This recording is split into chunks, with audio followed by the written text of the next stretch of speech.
Mr. Binev, today it was a report on fighting corruption mafia in the European Union.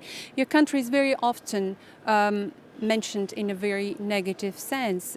People talk often about corruption, crime, human trafficking in Bulgaria. So what do you think this new report, new approach would do to your country?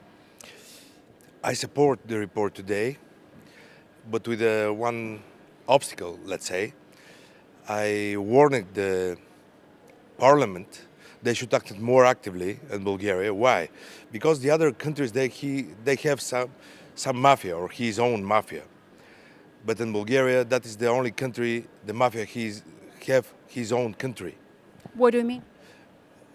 The mafia, that means the power, the political power, the economical power, and the media power be together. That I mean. You don't have separations of powers? Yeah, well, no, that's impossible. That's the same thing from one or the other thing from the one same thing. Why? They just use the media or state media just for press the people with a different opinion. They just don't give any objective voice or any objective view from the other people. You can see this one from the European Information Center.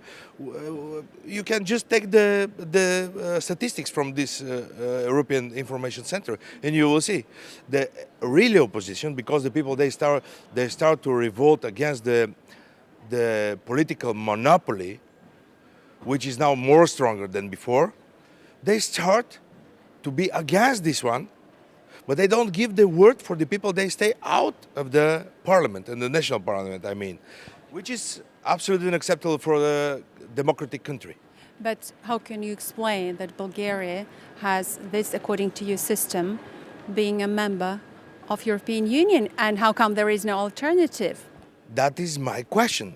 Why? I think that is one of the secrets of the European Union and the European institution, because they keep it this secret very hardly, because if somebody understands in Bulgaria there is a controlled democracy, they cannot warning or punishing or acting in some other countries. I think that is the main reason they don't act in Bulgaria, and I think that will be a bad joke for them. Why European Union doesn't act? Why doesn't they do anything towards Bulgaria? That's my question. I always read some things for the Commission, and they always answer me, that is not our problem, that is a local problem or something like that. But when I read something about the chicken or about the pigs, they always are very nervous, and they say, okay, that is our problem. If that is a problem of European Union, let's make the union of the chicken or pigs. But we forget the human being.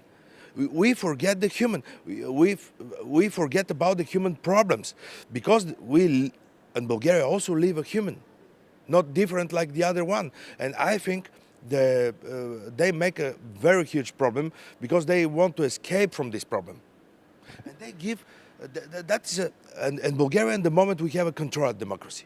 The former socialists, they just appointed some people from the, let's say, democracy, because it's impossible to be a flagman of the democracy, to be a general, chief of the police, and former general secretary of the police. It's impossible. So, just to interrupt you, would today's report change something in destiny of your people, and would it really be able, or would it give hope to fight corruption in your country? I hope. I'm not sure. And this report, it's very elastic. It's not very concrete. That is the reason I voted for this report, with some, but under parentheses, because I think there should more points about the Bulgaria, because we always want to punishing some countries. We always give some advices for democracy and to want to help some people to go on the democratic way or something like that. But we don't see on our backyard to see what's happened there. We should give the advices when we solve the question in our own backyard. That is my opinion. Thank you very much, Slavi Binev. Believe me, don't think I'm the politician. I'm the fighter for the freedom at all, for all the freedoms. Thank you very much, Mr. Binev. Thank you.